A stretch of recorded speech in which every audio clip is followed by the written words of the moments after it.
The break room door on the 6th floor opened every night at 12:03. That floor was locked after midnight, and the badge system showed no one up there. On the 3rd night, I watched the door open myself, and the hallway was completely empty. I worked overnight security in a mid-size office building downtown. Most of the job was routine. Camera checks, badge access, making rounds, letting in the occasional cleaning contractor, and logging anything unusual. The building had 8 occupied floors, but after 10 p.m., only the lobby, the cleaning closets, and a few common areas stayed accessible. Everything else locked automatically on schedule, including the employee break room on 6. That break room wasn't anything special. Vending machines, sink, 2 microwaves, 1 long table, a fridge nobody trusted, and a glass door with a crash bar and magnetic lock tied into the building system. If the door opened after hours, it hit the event log immediately. The first time it happened, I assumed it was bad hardware. At 12:03, the panel at my desk chimed and showed F6, break room door open. A few seconds later, F6, break room door closed. I pulled the camera feed. The hallway outside the break room looked empty. Door shut, no one there. I figured the contact sensor was loose, made a note, and moved on. The next night, same thing. 12:03 exactly. Open, then closed.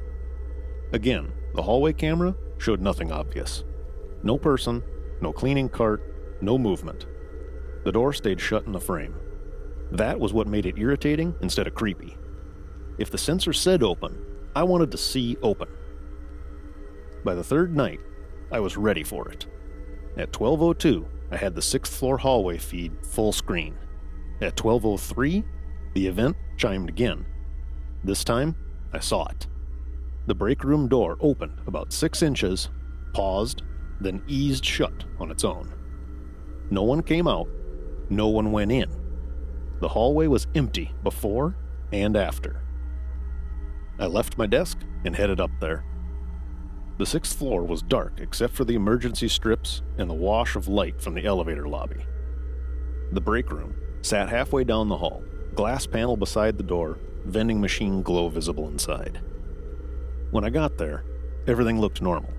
Door fully shut, mag lock engaged, nothing disturbed. I opened it with my staff credential and checked the room. Empty. No one under the table, no signs anyone had been there recently. No spilled coffee, no food left out. Just stale office air and fluorescent lighting. I checked the door closer and the magnetic plate. Nothing looked broken. The next morning, I wrote it up for building maintenance. They checked the sensor that afternoon and said contact alignment looked fine. They tightened the top bracket anyway and closed the ticket.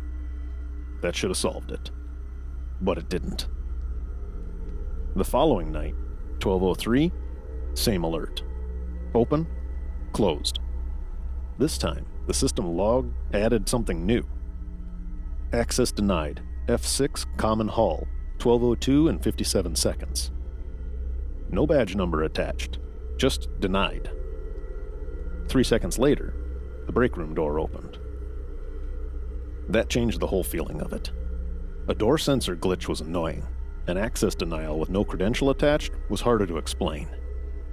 I checked the camera covering the elevator lobby and the door from the stairwell.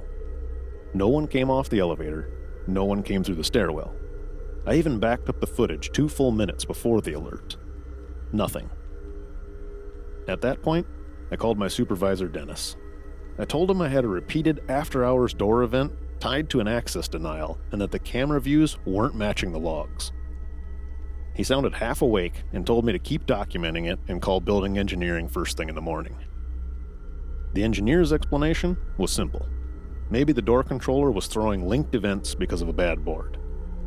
He said older systems sometimes logged one device wrong when another nearby device failed. That would have been reasonable, except the pattern stayed too exact. Always 12:03. Always denied access first.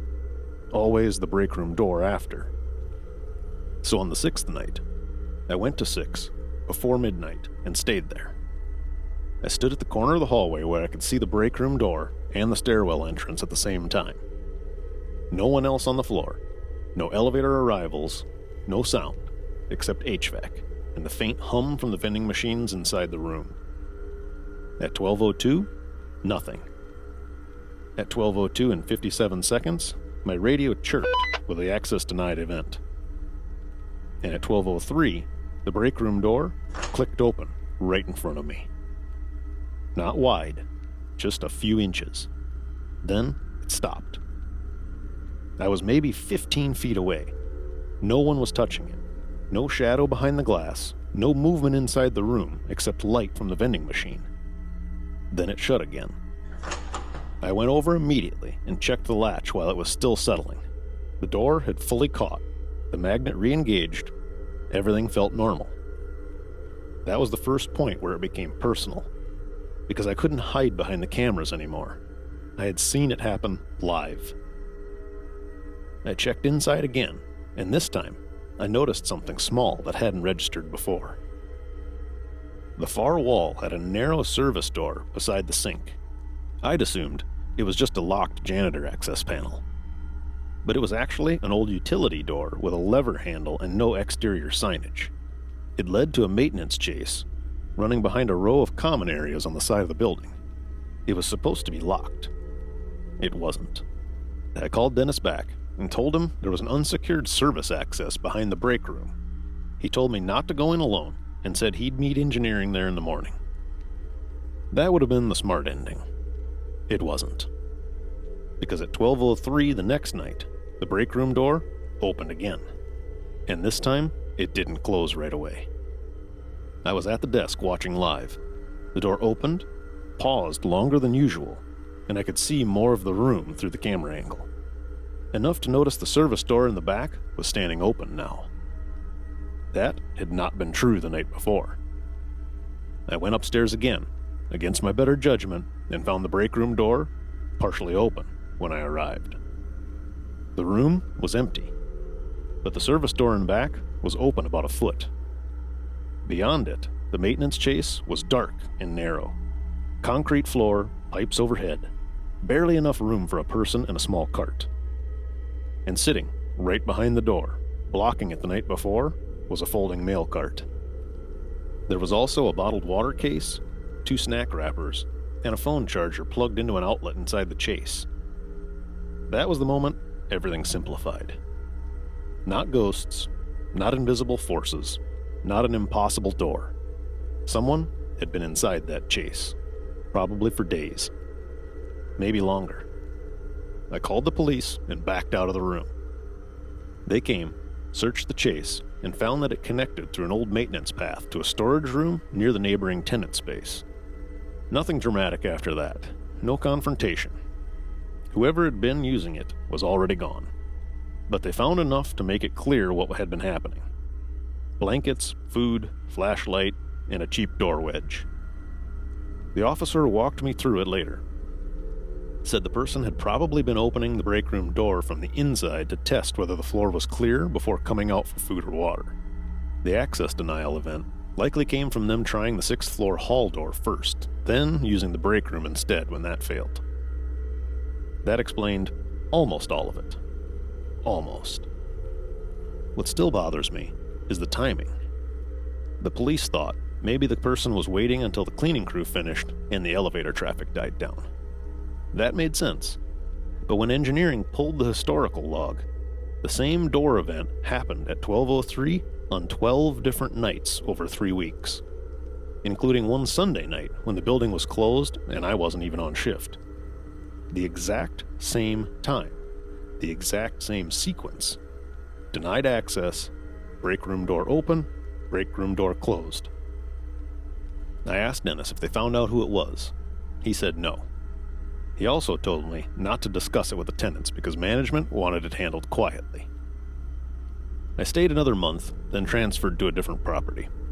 Not because of the break room by itself, but because after that, I started noticing how many parts of that building had old access doors no one used, locked corridors no one checked, blind corners the camera map didn't really cover. A few weeks later, after I left, Dennis texted me one line and a photo from the event panel.